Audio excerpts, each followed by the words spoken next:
So today I would like to discuss some topics related to science, which is very interesting and it is directly connected to our day-to-day life. So I am going to discuss some of the topics related to science. Okay. So सबसे पहले हम लोग inertia की बात करते हैं।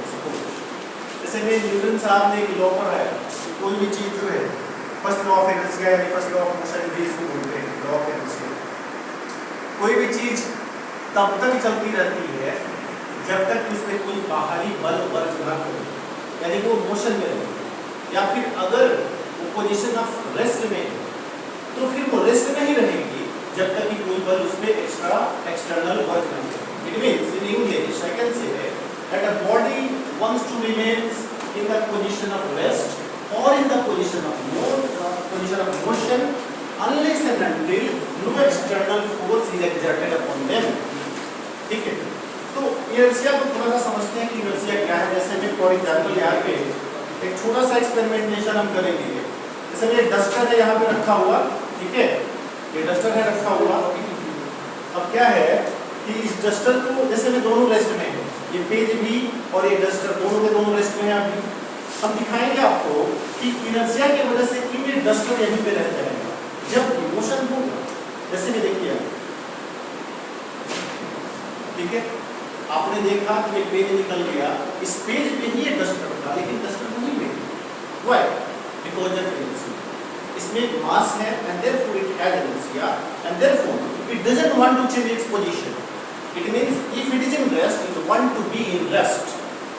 ठीक है, तो ये है इनर्शिया। जैसे एक और एग्जांपल है कि हम सब लोग बस पे सफर करते हैं, ठीक है, या फिर ट्रेन पे, तो हमने देखा है कि एक एक्सपीरियंस किया है कि जब कभी बस स्टार्ट होती है, चलना शुरू करती है, तो जैसे बस स्टार्ट होगी हम पीछे की तरफ चले जाते हैं।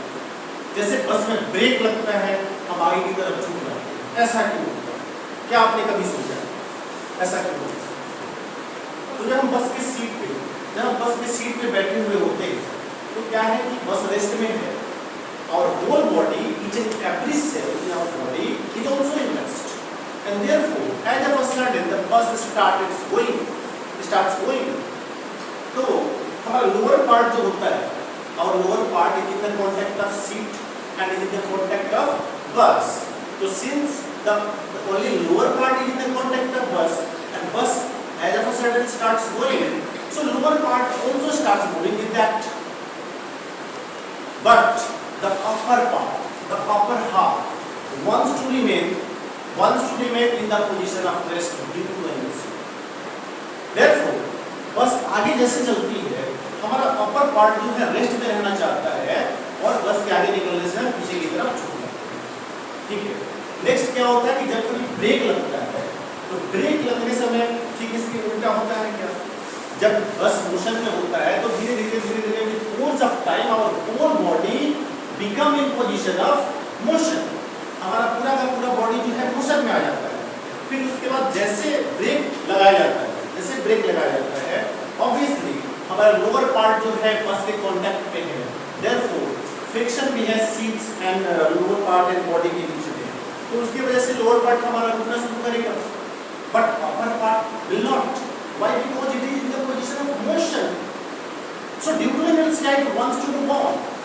लेकिन बस का जैसे ही ब्रेक लगेगा, बस के कांटेक्ट में चूंकि हमारा लोअर पार्ट ऑफ बॉडी है इसलिए वो रेस्ट में आएगा but upper part still wants to remain in the position of motion and therefore हम लोग आगे की तरफ थोड़ा सा टिल्टे हो जाते हैं, आगे की तरफ थोड़ा सा झुक जाते हैं। तो ये इनर्शिया के बारे में कुछ था। ठीक है, इसके बाद हम लोग आगे बढ़ते हैं, थोड़ा सा मैग्नेटिज्म के बारे में, अर्थ मैग्नेटिज्म के बारे में थोड़ा सा पढ़ेंगे। इसके बारे में अर्थ मैग्नेटिज्म के बारे में देखिए, इस पे घटना भी इससे रिलेटेड हम डिस्कस करेंगे। जैसे कि ये है हमारा अर्थ, ठीक है, और इसमें 3 लेयर्स हैं। There are 3 layers in it. First जो है ये हमारा क्रस्ट है, सेकंड मैंटल है एंड थर्ड जो है वो है कोर। जैसे कि 6th क्लास में एनसीईआरटी क्लास 6 में इसके बारे में डिस्कस किया गया है कि जो क्रस्ट है ये होता है शियर और जो मेंटल है ये होता है सीमा और जो कोर होता है नीफे, ठीक है। उसका मीन्स सिलिका एंड एल्यूमिनियम से हमारा क्लस्ट बना हुआ होता है। ये जो सीमा है सिलिका एंड मैग्नीज से बना होता है, और ये जो कोर है ये होता है निकल एंड फेरस से बना। अब इसमें मैग्नेटिज्म, अर्थ में मैग्नेटिज्म कहाँ से आता है? क्या आपने कभी सोचा इसके बारे में? आपने कभी सोचा कि बार मैग्नेट को कभी हम आगे से ऐसे ही टिल्ट कर देते हैं तो क्यों वो हमेशा नॉर्थ की तरफ नॉर्थ और साउथ की तरफ साउथ जाके ही घूमता है? क्या आपने कभी ऐसा सोचा? आइए देखते हैं कैसा क्यों होता है। तो ये नीफे जो है, निकेल एंड फेरस, दरअसल बहुत ही ज्यादा प्रेशर की वजह से यहाँ पे बहुत ज्यादा हाई टेम्परेचर होता है।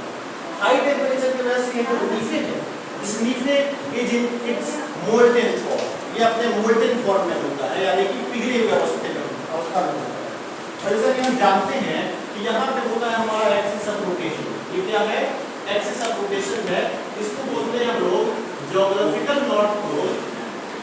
क्या बोलते हैं? Geographical north pole. और इसको बोलते हैं ज्योग्राफिकल साउथ पोल।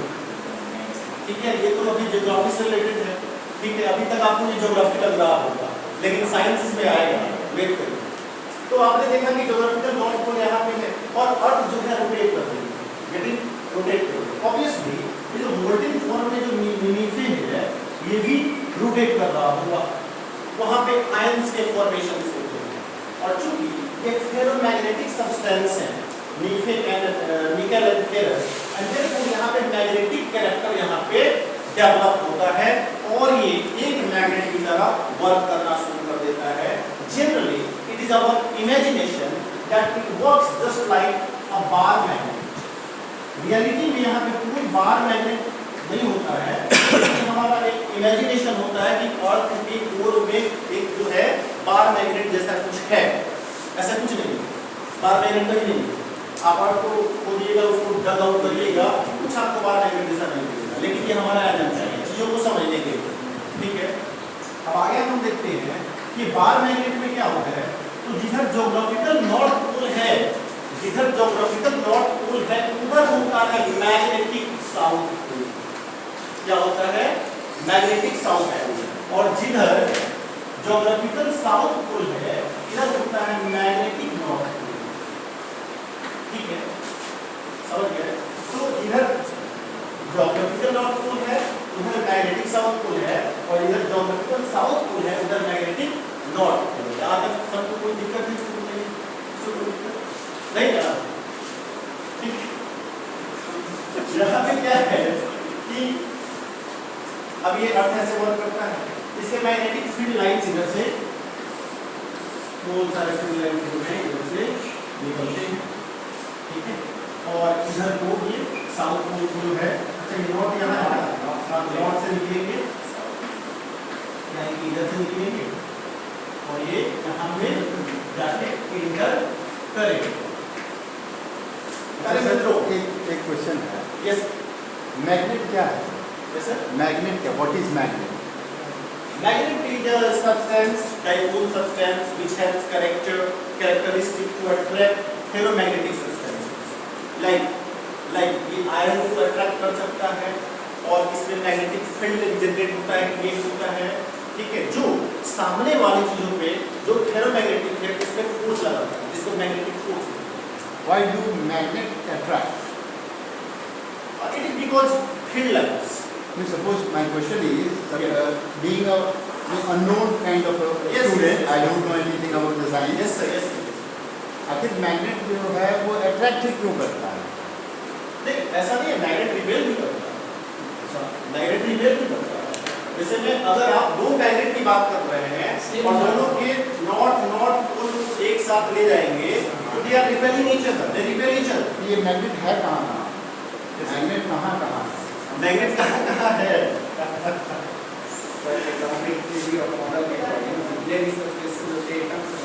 एटम का हर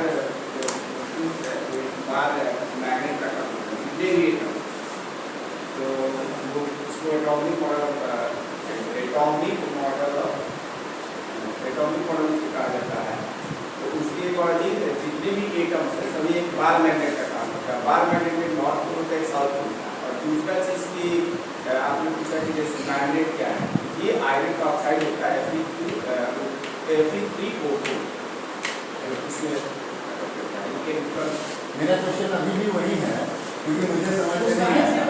मैंने क्या कहा कि मतलब मैं एक ऐसा स्टूडेंट हूँ जिसे साइंस के बारे में ऐसे नहीं पता, तो मेरा पूछने का मतलब है कि मैग्नेट क्या है, आखिर मैग्नेट क्यों अट्रैक्ट करते हैं। आपने कहा कि कुछ मैग्नेट नहीं भी अट्रैक्ट करते हैं, तो आखिर ये अट्रैक्ट है क्या, फिर क्यों अट्रैक्ट करता है, क्यों नहीं करता?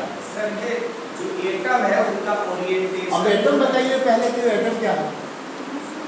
हमें तो सब मैग्नेट समझना है सर, अगर मुझे एक वर्ड समझना है।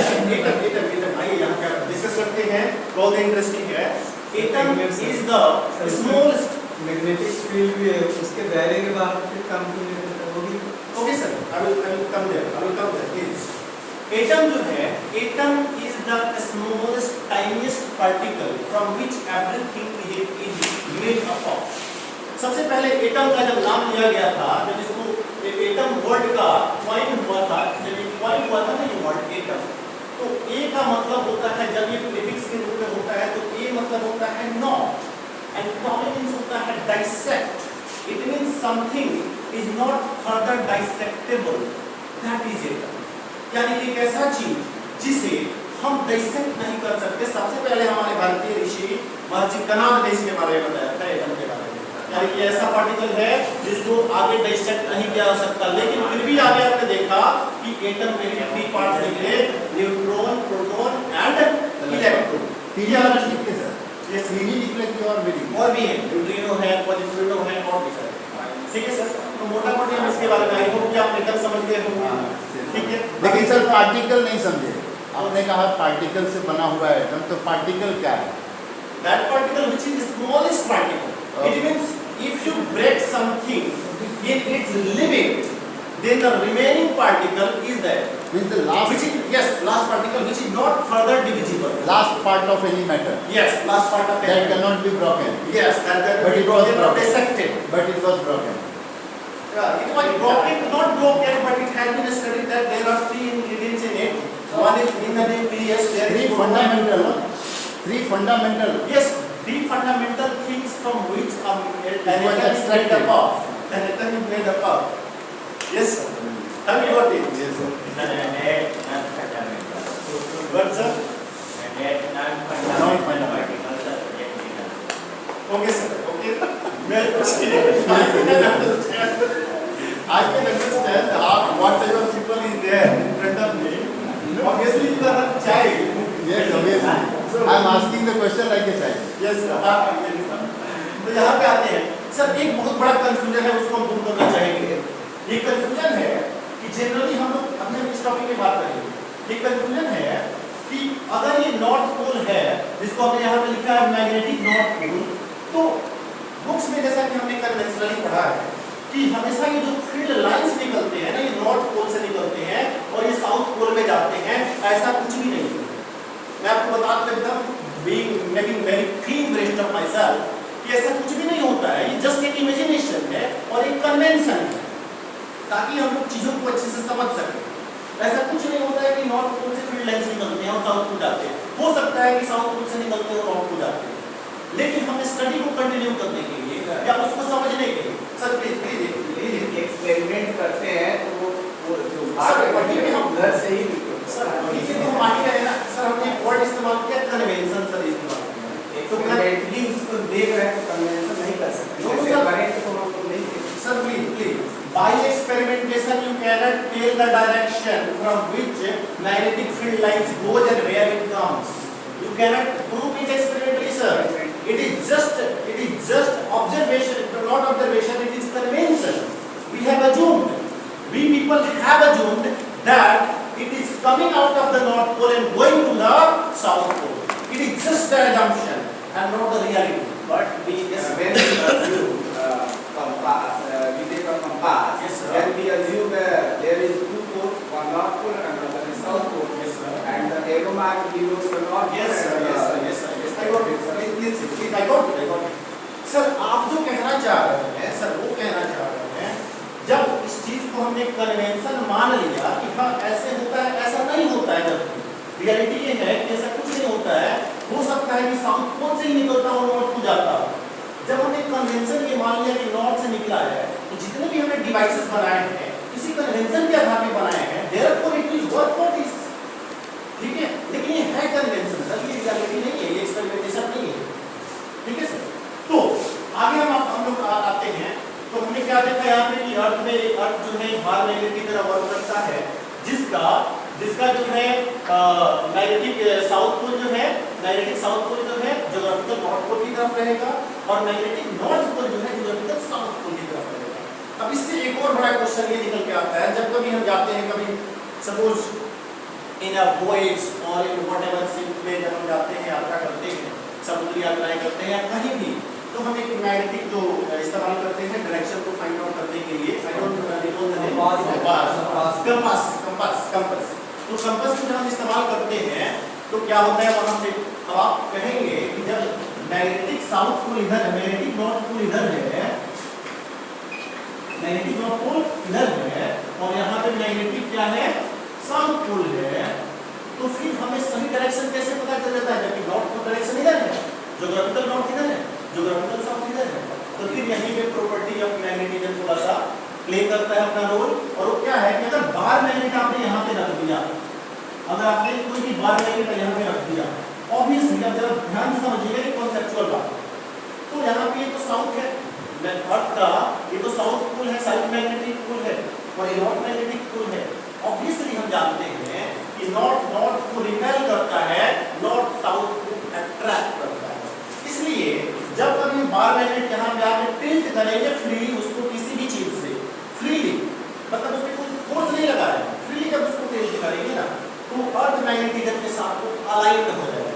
और अलाइन कैसे होगा, तो जो अर्थ मैग्नेटिज्म का इधर जो साउथ है, इधर की तरफ इसका नॉर्थ आ जाएगा, क्योंकि opposite poles attract each other. तो इधर साउथ है अर्थ का, तो इस बार मैग्नेट का क्या हो जाएगा, नॉर्थ हो जाएगा, और इधर क्या है, इधर आपका नॉर्थ है किसका, अर्थ मैग्नेटिज्म का, इसलिए बार मैग्नेट का यहाँ पे साउथ आ जाएगा। इस तरह से हमें ये डायरेक्शन इधर नॉर्थ और इधर साउथ और इधर ईस्ट और इधर वेस्ट हमें डायरेक्शन मिलता है। यस, ये एक्चुअल डायरेक्शन बताता है कि एक्चुअल डायरेक्शन होता है, एक्चुअल डायरेक्शन नहीं होता है, सही से नहीं होता है, थोड़ा सा उसमें डिफरेंस होता है, सही से अभी से इस बात को हम क्लियर कर रहे हैं। ऐसा इसलिए ये जो देखिए, ये जो आप डायरेक्शन देख रहे हैं ना सब्जी वाला, ये मैंने इसको क्या बोला, ये क्या है, तो ये है एक्सिस ऑफ रोटेशन, ये है एक्सिस ऑफ रोटेशन, जो कि अब यहाँ पे थोड़ा सा समझ लीजिए, ये है एक्सिस ऑफ रोटेशन सर, जहाँ पे क्या होता है, ज्योग्राफिकल नॉर्थ पोल होता है, और यहाँ पे क्या होता है, ज्योग्राफिकल साउथ पोल होता है। लेकिन मैग्नेटिक जो साउथ पोल है वो यहाँ पे है, नॉर्थ पोल जो है यहाँ पे है, और मैग्नेटिक नॉर्थ पोल जो है, साउथ पोल जो है वो यहाँ पे। बात को समझिए, यानी कि सिंपल बात समझना है कि नॉर्थ जिधर है ना उधर मैग्नेटिक साउथ होगा, और ये साउथ है उधर मैग्नेटिक नॉर्थ होगा, एकदम सिंपल, ठीक है। अब ये दोनों लाइन को जब आप ज्वाइन करिएगा, दोनों लाइन को जब आप ज्वाइन करिएगा, यानी कि ये लाइन जो है और ये जो लाइन है, तो इसके बीच में लगभग 13 to 15 डिग्री का अप्रोक्सीमेटली 13 to 15 डिग्री का एंगल बनता है, और इस एंगल के ही वजह से आपको क्लियर डायरेक्शन, एग्जैक्ट डायरेक्शन नहीं मिलता, थोड़ा बहुत इधर मिलता है, बट लम्प सम आपको डायरेक्शन से भी मिलता है, ठीक है sir. I hope you got it. So this was the topic. No. The class is going to continue. अगर आप लोग बैठे रहे तो क्लास के घंटा चलेगी। हाँ, एक घंटा चलेगा। एक और सेशन भी होगा। जैसे अगली बात, अभी तो स्टार्ट हुआ है। थर्ड सेशन भी होगा। क्या सर? थर्ड सेशन भी होगा। युवा कब होता है? अभी हम लोगों को एक करंट अफेयर से रूबरू कराते हैं, बहुत ही बेहतरीन करंट अफेयर है, जिसके बारे में आप लोगों को जानना चाहिए। अभी आपने देखा होगा कि टैंगो एक देश है, Tango is a country where volcanic eruptions occurs every month, every 2 months, every 6 months, and the people there are very, living in a very chaos situation. They are living in chaos. Therefore, there is no internet facility there. That's why Elon Musk, the richest personality on this planet, he wanted to just launch some satellites for internet facilitation there. Okay. तो उन्होंने internet facilitation के लिए टाइमों में क्या किया, कुछ satellite उन्होंने launch किया। तो क्या हुआ उस घटना के बारे में हम लोग देखते हैं। क्योंकि ये अर्थ मैग्नेटिज्म से जुड़ा हुआ है, इसलिए उसी कॉन्टेक्स्ट में हम लोग इसको जानेंगे। तो यहाँ पे क्या है कि एक अर्थ है मान लीजिए हमारा, ठीक है, अब मैं ये जानने के आया कि भाई ये बार मैग्नेट है अर्थ का, ठीक है, ज़्यादा आप डिटेल्स में नहीं जाएंगे। ये हो गया हमारा सपोज ज्योग्राफिकल नॉर्थ पोल और ये हो गया ज्योग्राफिकल साउथ, ठीक है। एटमॉस्फेयर के बारे में आप जानते हैं, तो ये है अर्थ के आसपास जो है हमारा एटमॉस्फेरिक लेयर्स है, ठीक है। ये सबसे आउटर जो एटमॉस्फेरिक लेयर है जिसको एटमॉस्फेयर बोलते हैं, वो लगभग up to 3000 kilometre from the ground height पे, अप टू 3000 किलोमीटर। तो इलॉन मस्क ने क्या किया कि यहाँ से सैटेलाइट्स लॉन्च किए ताकि वो सैटेलाइट्स अपने ऑर्बिट में रोटेट करें और टाइमो जो देश है उसको इंटरनेट फैसिलिटी दे, इंटरनेट प्रोवाइड करे, ठीक है। तो हुआ क्या वहाँ पे, क्या घटना घटी, उसके बारे में डिस्कस करेंगे थोड़ा सा जानेंगे, क्योंकि ये साइंस से रिलेटेड है। अब क्या है, आपको तो पता है कि यहाँ पे कहीं सन है, आपको पता है कि यहाँ पे कहीं सन है, ठीक है। तो सन के बारे में सबको जानते हैं। अब क्या होता है कि सन में न्यूक्लियर फ्यूजन जो होता है उसकी वजह से उसमें कुछ स्टॉर्म्स होते हैं, स्टॉर्म्स, इसको सोलर स्टॉर्म बोलते हैं, सोलर स्टॉर्म बोलते हैं। अब इस सोलर स्टॉर्म की वजह से यहाँ से कुछ रेडिएशन इधर आते हैं और इस रेडिएशन की वजह से कुछ घटना यहाँ पे घटा। जैसे भी यहाँ से लॉन्च किया उन्होंने सैटेलाइट और सबसे लास्ट वाला जो हमारा लेयर है उसमें वो जाके सैटेलाइट लगभग ओपन हो रहा है और 40 सैटेलाइट्स, एक सैटेलाइट लगभग 2 क्विंटल 60 kg का था और 40 के 40 सैटेलाइट यहाँ पे छोड़े गए और यहाँ पे ताकि चारों तरफ के ऑर्बिट में अपना मूव कर सके और वहाँ पे इंटरनेट प्रोवाइड कर सके, ठीक है। तो वहाँ पे हुआ ये कि देखिए जैसे आप अर्थ के एटमॉस्फेयर को पार कर जाते हैं ना तो ग्रेविटेशनल फोर्स बहुत ही मिनिमल हो जाता है, ग्रेविटेशनल फोर्स बहुत ही कम लगता है। इसलिए यहाँ पे अगर कोई ऑब्जेक्ट छोड़ दिया जाए तो this object will start floating here, ये ऑब्जेक्ट जो होगा फ्लोट करना शुरू कर देगा क्योंकि ग्रेविटेशनल फोर्स यहाँ पे जो है बहुत ही कम लगता है, नेग्लिजिबल लगता है, ठीक है। तो उसे फ्लोट करना चाहिए वहाँ पे। तो फिर क्या हुआ ऐसा, फिर ऐसा क्या हुआ, तो यहाँ से चूंकि सोलर वेव निकल रहे थे, अब ये ऑर्बिट अपना पकड़ने ही वाले थे ये सारे के सारे जो सैटेलाइट्स हैं, तो सोलर वेव की वजह से ये थोड़ा सा बैक कर गए, क्या हो गया, बैक आ गया थोड़ा सा पीछे वेव की वजह से। अब जैसे पीछे आए अर्थ का मैग्नेटिज्म जो है, अर्थ का मैग्नेटिक फील्ड लाइन उस पर हावी हो गया। क्योंकि अगर आप मैग्नेट के नजदीक जाएंगे, लोहे को लेके जाएंगे, तो जितना नजदीक लेके जाएंगे लोहे को, आयरन को, उतना ही ज्यादा मैग्नेटिक फील्ड उस पर ज्यादा लगेगा, इसलिए उसको अट्रैक्ट करेगा अपनी ओर। तो यही कुछ केस हुआ, ये सैटेलाइट थोड़े पीछे आए, उसके बाद से अर्थ का मैग्नेटिक फील्ड जो है, मैग्नेटिक फील्ड उस पर हावी हुआ और उसको अपनी तरफ अट्रैक्ट करने लगा। तो अट्रैक्ट करने लगा तो जैसे यहाँ पे स्ट्रेटोस्फीयर में ये सैटेलाइट पहुंचे, स्ट्रेटोस्फीयर में जैसे यहाँ पे सैटेलाइट पहुंचे तो स्ट्रेटोस्फीयर में क्या है कि डेंसिटी बहुत ज्यादा होता है एयर का, इसलिए फ्रिक्शन बहुत ज्यादा होता है और इस फ्रिक्शन की वजह से ऑल द सैटेलाइट्स एक्सेप्ट 2 और 3 सैटेलाइट्स गेट बर्न्ड, ठीक है, सबके सब जल गए, ठीक है ना। तो ये अर्थ मैग्नेटिक फील्ड से रिलेटेड एक घटना था और ये जो सिचुएशन है ये पूरा फेल्योर हो गया इलॉन मस्क का। दरअसल इलॉन मस्क ने ये चाहा था कि इसी घटना के साथ साथ हम अपने जो इंटरनेट मेरा जो है स्टारलिंक उसका हम खूब प्रचार कर रहे हैं, एडवर्टीजमेंट कर रहे हैं, थोड़ा वाहवाही कमा रहे हैं, लेकिन वो फेल कर गए, ठीक है। हालांकि मेरी इंटेंशन का गलत नहीं था। तो ये अर्थ मैग्नेटिज्म का एक डायरेक्ट एप्लीकेशन यहाँ पे हम देख सकते हैं। तो हमारा अगला टॉपिक है, जैसे एकदम जनरल टॉपिक है, सिंपल टॉपिक है। जैसे में हमने एक चीज ऑब्जर्व की, हम स्कूटी से आ रहे थे तो हमने एक चीज ऑब्जर्व किया, स्कूटी तो मेरी आगे चल रही है, स्कूटी मेरी आगे चल रही है, air pressure is like this towards me, I am facing that, but my tyre instead of going this side, instead of going this side, it goes up again and again. Why? ऐसा क्यों? ये tyre हमारा जो है आज ऊपर की तरफ कैसे उठ सकता है? अगर एयर का प्रेशर ऐसे आ रहा है तो ये ऊपर की तरफ कैसे उठ सकता है? तो यहाँ पे हम लोग मित्रों हम डिस्कस करेंगे कि बर्नौली थ्योरम क्या होता है, व्हाट इज बर्नौली थ्योरम, क्योंकि ये कहीं ना कहीं इसी से रिलेटेड है। तो बर्नौली थ्योरम के बारे में थोड़ा सा जानते हैं कि अगर हम स्पीड को इंक्रीज कर देंगे, स्पीड को बढ़ा देंगे, तो प्रेशर घट जाता है, पोटेंशियल एनर्जी घट जाता है। यही है बर्नौली थ्योरम का स्टेटमेंट कि speed is inversely proportional to pressure, or you can say potential energy। तो स्पीड जो होता है प्रेशर के इनवर्सली प्रोपोर्शनल होता है और पोटेंशियल एनर्जी के भी क्या होता है, इनवर्सली प्रोपोर्शनल होता है। ठीक है, तब क्या होता है इसमें स्पीड, जैसे मैं बहुत ही बढ़िया एग्जांपल है, क्या आपने कभी सोचा है, आपके पास 2-3 पॉइंट्स हम रख रहे हैं, अगर आपको पता है तो आप इसे कनेक्ट करके बताइएगा। सर आप बताइएगा सर प्लीज, आराम से प्लीज आप बताइए, because I know that you are the faculty of physics, I know it very well. हाँ, राहुल सर बता सकते हैं, बाकी सब बता सकते हैं, इट्स ओके। अब क्या है देखिए, ऐसे में आपने कभी सोचा है कि क्यों घर के लोग हम लोग को बचपन से ही मना करते आ रहे हैं कि जब कभी ट्रेन आपके पास से गुजरे आप ट्रेन के पास मत खड़ा होना, मना किया है कि नहीं किया? बताइए। मुझे लगता है कि कोई ऐसा नहीं होगा जिसको मना नहीं किया। या फिर हमें ये भी बताया गया है कि जब कोई ट्रक अगर गुजर रही हो तो उसके पास से साइकिल मत निकालना, जब उसके पास से मोटरसाइकिल मत निकालना। क्या कारण है इसके पीछे, क्या साइंस है इसके पीछे? ठीक है, ये सारी बातें है ना। तो आइए इसको डिस्कस करते हैं। दरअसल ये कुछ नहीं, बर्नौली थ्योरम है।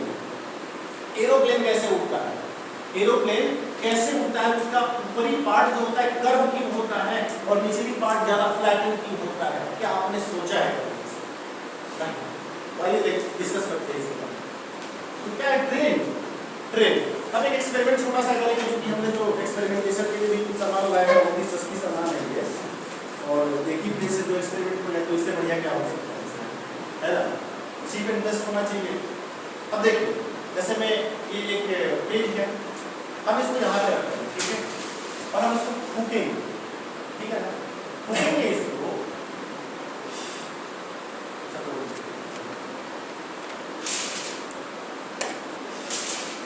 देखिए अभी नीचे चला गया,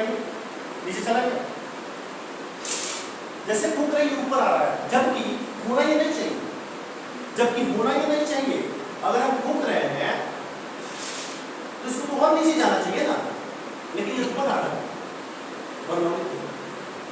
ठीक है, तो क्या होता है इसमें, और एक और एक्सपेरिमेंट ले लेते हैं इसी से। मान लीजिए कि ये दो कागज के टुकड़े हैं, इसको अपने पास में रखते हैं, ठीक है, तो दोनों सेपरेटेड हैं। तो सब फैन ऑफ करिएगा प्लीज, ये वाला थोड़ा सा फैन ऑफ कीजिए। देख जैसे ये दोनों एक पास है यहाँ पे, तो हम जब फूकेंगे, मान लीजिए कि एयर का प्रेशर देंगे, इसको कुछ सेपरेट होना चाहिए कि नहीं?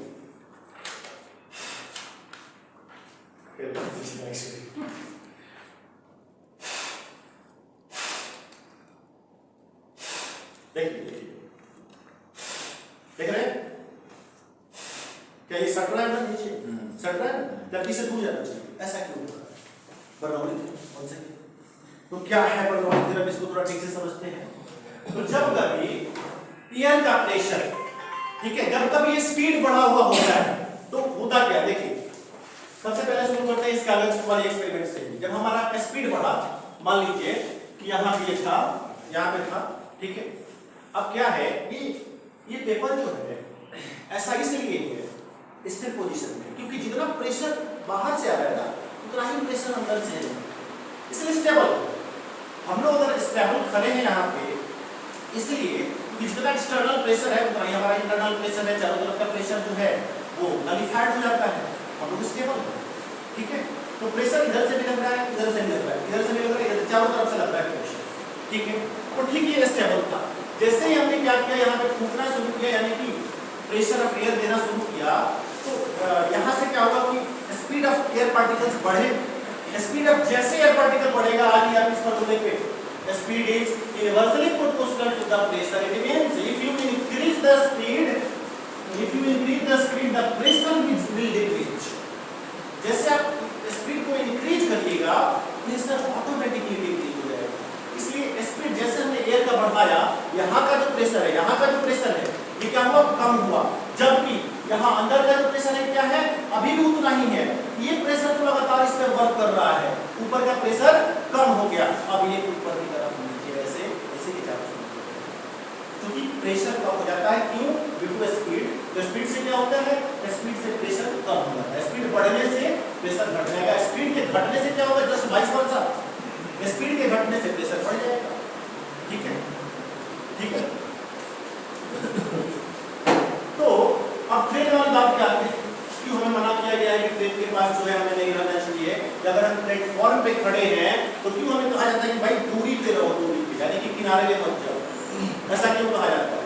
तो जब वहां से ट्रेन निकलती है ना, जब वहां से ट्रेन निकलती है और यहाँ पे मान लीजिए कि आपका प्लेटफॉर्म है और आप यहाँ पे कोई पर्सन है जो खड़े, ठीक है, तो जब ट्रेन निकल रही है तो क्या है कि इसके मोशन की वजह से, due to the motion of train, all the air particles are in motion, their kinetic energy are very high, so they are moving, therefore यहाँ पे kinetic energy यानी कि स्पीड ज्यादा होने की वजह से प्रेशर क्या होगा?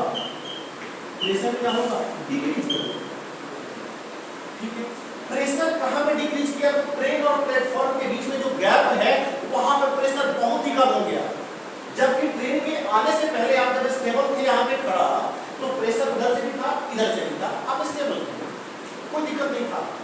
ठीक है, जैसे ट्रेन आई पूरे प्रेशर में, पूरे स्पीड में, तो यहाँ के एयर पार्टिकल्स जो है मोमेंटाइज हो गए, ऑब्वियसली यहाँ पे प्रेशर क्या होगा? डिमिनिश हो गया, प्रेशर डिमिनिश। जैसे प्रेशर डिमिनिश हुआ, इधर का प्रेशर तो है उतना ही, क्योंकि इधर तो कोई ऐसा मोशन नहीं हुआ, इधर का प्रेशर आप पे एक्सर्ट होना शुरू हो गया और ये ज्यादा संभावना है इस प्रेशर की वजह से जब अचानक इधर का प्रेशर कम हुआ है आप गिर पड़ोगे, और आप हो सकता है कि अल्लाह को क्या है, ऐसा होना नहीं चाहिए, ऐसा होना नहीं चाहिए, ठीक किसी के साथ ऐसा नहीं हो, बट ऐसे केसेस हुए, ऐसे केसेस हुए हैं और ये हम लोग टीवी न्यूज में पढ़ते हैं। तो क्यों होता है ऐसा? और नॉलेज क्यों? और वो आते हैं एक मकान के ऊपर, मकान का छत ऐसे है, इसमें कुछ खिड़कियां हैं, इसके बारे में जानते हैं कि बनौली फिल्म कैसे इस पे वर्क करता है। तो बनौली फिल्म कैसे वर्क करता है?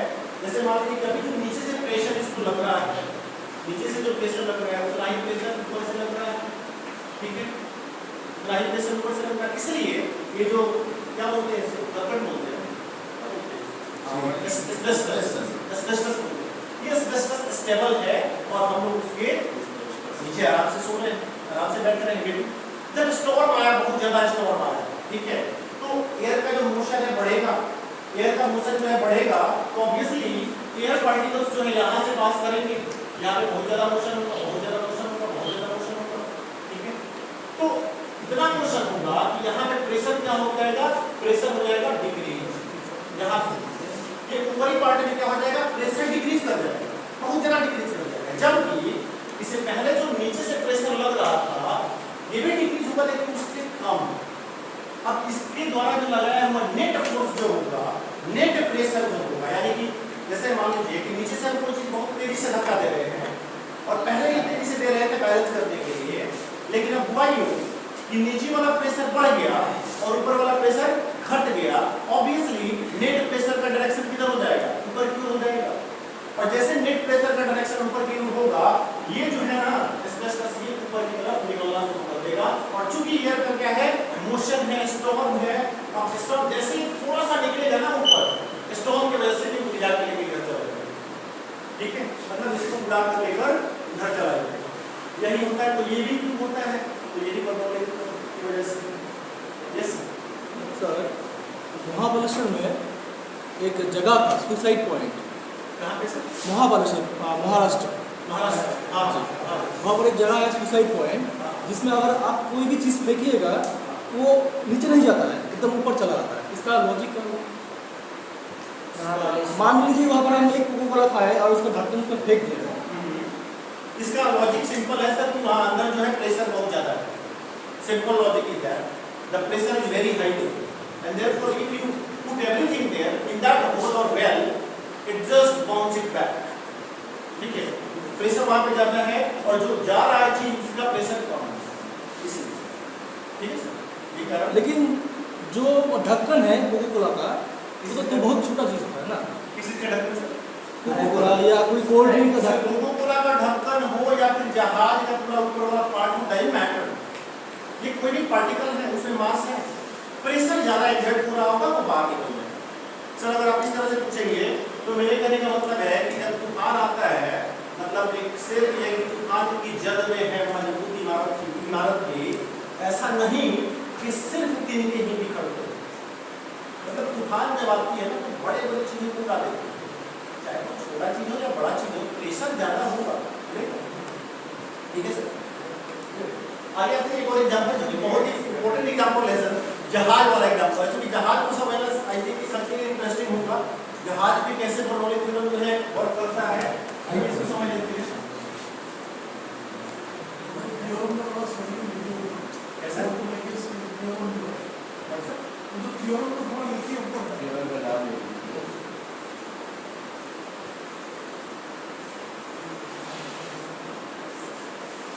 नाम है sir Bernoulli theorem. Bernoulli's theorem। और ये फ्लूइड के लिए सबसे पहले उन्होंने दिया था, फ्लूइड मींस आप लिक्विड प्लस गैस बोल सकते हैं, दैट इज फ्लूइड। ठीक है, इसके लिए उन्होंने दिया था। तो थोड़ा सा एग्जांपल लेते हैं एक जहाज से, जैसे देखिए जहाज कैसे उड़ता है, ठीक है, ये थोड़ा सा समझ लेते हैं सिंपल। ये हमारा जो है ये नहीं कोऑपरेट करिएगा, ठीक है, ठीक है। अब इसमें क्या होता है, आखिर बर्नौली थ्योरम यहाँ पे कैसे वर्क करता है और कैसे ये थ्रस्ट इसको ज्यादा मिलता है, नेट थ्रस्ट ऊपर की तरफ मिलता है तो ये उड़ता है ना, तो कैसे। अब यहाँ पे क्या होगा, एयर को जाहिर बात है कुछ पहले तो रनवे पे चलता है ना एरोप्लेन, पहले वो मोशन में आएगा, ठीक है, मोशन में आएगा। मोशन में क्यों आएगा, क्या कारण है मोशन में आने का, तो अभी आपको समझ आ जाएगा यहाँ पे। अब देखिए मान लीजिए कि आई की तरफ ये मोशन कर रहा है, आई की तरफ ये मोशन कर रहा है, ठीक है, ये एरोप्लेन आई की तरफ मोशन कर रहा है। एयर पार्टिकल्स जो है इधर से जाएंगे, उसको जाएंगे टकराएंगे उससे, तो एयर पार्टिकल जब यहाँ से टकराएंगे तो टकरा के एयर पार्टिकल्स यहाँ पे और फिर ये यहाँ पे निकल जाएंगे, फिर यहाँ नीचे जो पार्टिकल जाएंगे यहाँ पे, फिर ये यहाँ पे थोड़ा स्क्रीन से समझिए ज़्यादा ठीक है। तो भाई कि ये जो एयर पार्टिकल यहाँ पे कोलाइड किए इस सरफेस से, ये एयर पार्टिकल मूव करते करते फिर से एक बार यहाँ पे आ गए एक दूसरे के पास, यहाँ पे आ गए एक दूसरे के पास आ गए, ठीक है। लेकिन इस बीच में क्या घटना घटी, इसको हम लोग जरा देखते हैं। इस बीच में क्या है कि ये जो एरिया है आप देख सकते हैं, ये एरिया इस एरिया के कंपैरिजन में बहुत ज्यादा है। ये चूंकि कर्व बनाया गया है ताकि इसका एरिया ज्यादा हो, और एरिया ज्यादा होने से क्या होगा, क्या फर्क पड़ता है एरिया ज्यादा होने से। आप सोच सकते हैं कि एरिया इसका ज्यादा हो गया तो क्या फर्क पड़ता है। ये एरिया थोड़ा कम हो गया इसलिए इसको प्लेन बनाया गया, ऐसा बनाया गया है, प्लेन बनाया गया है ताकि यहाँ से जो एयर पार्टिकल्स है वो आराम से स्ट्रेट लाइन में मूव करे और यहाँ पे आके इजीली इसे मीट करे। अब क्या है, जब एक ही साथ दो एयर पार्टिकल्स मूव करेंगे तो ये पार्टिकल जो मूव किया इसको बहुत ज्यादा एरिया कवर करता है, डिस्टेंस बहुत ज्यादा कवर करता है, इसको कम डिस्टेंस कवर करता है, लेकिन दोनों को यहाँ से और फिर यहाँ पे दोनों को चलना वहाँ पे मिलना साथ में और यहाँ पे भी मिलना साथ में। ऑब्वियसली मान लीजिए कि मुझे 100 मीटर जाना है 2 मिनट में, ठीक है, मुझे 100 मीटर जाना है 2 मिनट में, और किसी को 100 मीटर भी जाना है कितने देर में, मान लीजिए कि 3 मिनट में जाना है, तो मेरा स्पीड कैसा होना चाहिए, ज्यादा होना चाहिए, ठीक है। उसका स्पीड क्या होना चाहिए, कम भी होगा चलेगा, क्योंकि उसके पास 3 मिनट है, मेरे पास 2 मिनट है, तो डिस्टेंस यहाँ पे ज्यादा है, एरिया यहाँ पे क्या है, एरिया यहाँ पे ज्यादा है, और इस ऊपर वाले एयर पार्टिकल को यहाँ पे पहुंचना है उतना ही समय में जितना कि नीचे वाले एयर पार्टिकल को पहुंचे। स्पीड यहाँ पर ऑब्वियसली इसकी ज्यादा होगी, स्पीड यहाँ पे ज्यादा होगी, रेस्पेक्टिवली यहाँ पे जो स्पीड होगी रेस्पेक्टिवली वो कम होगी। अब जैसे स्पीड यहाँ पे ज्यादा होगी, फिर से आ जाएगी उस फॉर्मूले पे, ये speed is inversely proportional to the pressure और पोटेंशियल एनर्जी, ठीक है। अब क्या है कि स्पीड यहाँ पे ज्यादा, ठीक है, स्पीड ज्यादा होने से क्या हुआ, प्रेशर यहाँ पे कम हो गया, यानी कि प्रेशर यहाँ पे क्या हुआ, pressure decreases, pressure diminishes, decreases a lot. अब यहाँ से क्या, यहाँ पे प्रेशर क्या है, तो यहाँ पे तो भाई प्रेशर उतना ही है जितना दे रहा है, तो इसके यहाँ पे प्रेशर घटा, यहाँ पे प्रेशर बढ़ा, अब इंक्रीज कर जाएगा, इसको नेट थ्रस्ट मिलेगा और एरोप्लेन ऊपर की तरफ जो है चले जाएगा और ये उड़ने लगेगा। कहीं ना कहीं ये भी बर्नौली प्रिंसिपल से रिलेटेड। एक लास्ट एग्जांपल को बस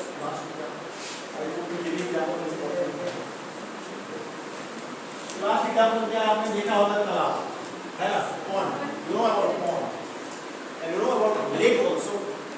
Lake is something which is larger in area in comparison to pond, but there is more disturbances in pond in comparison to lake. Why? Lake में आप देखिएगा कि बहुत कम डिस्टर्बेंस होता है, बहुत शांत रहता है, लेकिन pond में देखिएगा वो बहुत ज्यादा पानी उसमें जो है इधर-उधर बनता रहता है। क्या कारण है इसको थोड़ा सा समझिए, तो बस बढ़ने की जरूरत है। क्या सर, बोलिए सर, रावत सर, कोई दिक्कत नहीं ना? नहीं सर। यहाँ पे मान लीजिए कि लेक है और यहाँ पे मान लीजिए कि ये पॉन्ड है, ठीक है, ज्यादा हो रहा है, छोड़ दीजिए, भूख लग रहा है। बोलिए सर, तो देखिए यहाँ पे क्या है, लेक है,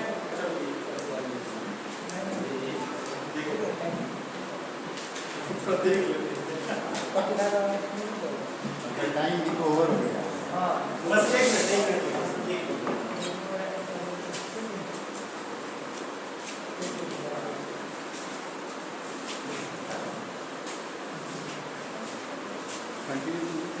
तो यहाँ पे क्या है, यहाँ पे क्या है, ये लेक है आपका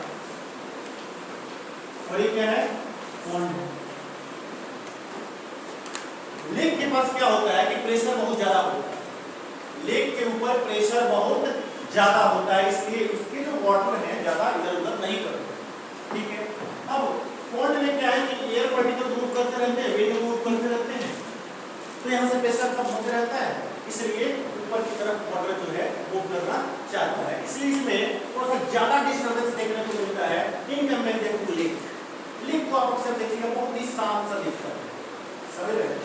तो ये भी कहीं ना कहीं बर्नौली तरफ से रिलेटेड है और आपके अगर याद हो तो फिर रहने दें, ठीक है।